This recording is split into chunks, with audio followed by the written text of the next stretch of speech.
রাজশাহীতে mango calendar ঘোষণা করা হয়েছে। 15 মে থেকে সকল প্রকার গুটি পাড়া শুরু হবে।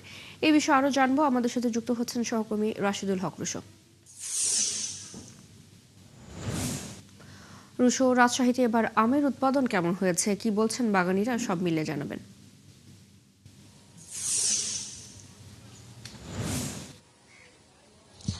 চৈতি, বাগানীদের সাথে কথা বলেছি, তারা যেটি বলছেন যে এই মৌসুমে কিন্তু যে আম উৎপাদনের জন্য যে আবহাওয়া সেটি তারা পেয়েছেন।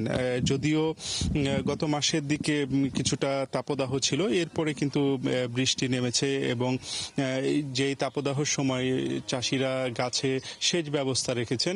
তো সে কারণে সব কিছু মিলে কিন্তু এবার আমের উৎপাদন, একটি ভালো উৎপাদন আশা করছেন চাষিরা। এবং আমি কথা বলেছি রাজশাহী কৃষি সম্প্রসারণ অধিদপ্তরের কৃষি কর্মকর্তাদের সাথে, তারাও যেটি বলছেন যে এখন পর্যন্ত আমের যা অবস্থা তাতে করে তারা কিন্তু ভালো ফলনেরই আশা করছেন।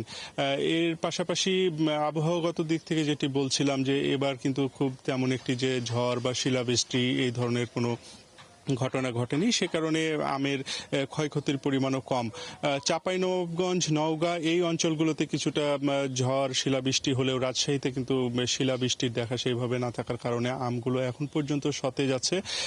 এবং যেটি কৃষি দপ্তর থেকে যেটি জানানো হচ্ছে যে এবছর 2,43,393 মেট্রিক টন আম উৎপাদনের লক্ষ্যমাত্রা তারা নির্ধারণ করেছেন এবং এই আমের বাজার তারা 780 কোটি টাকার ওপরে তারা কিন্তু এই আমের বাজার দেখছেন।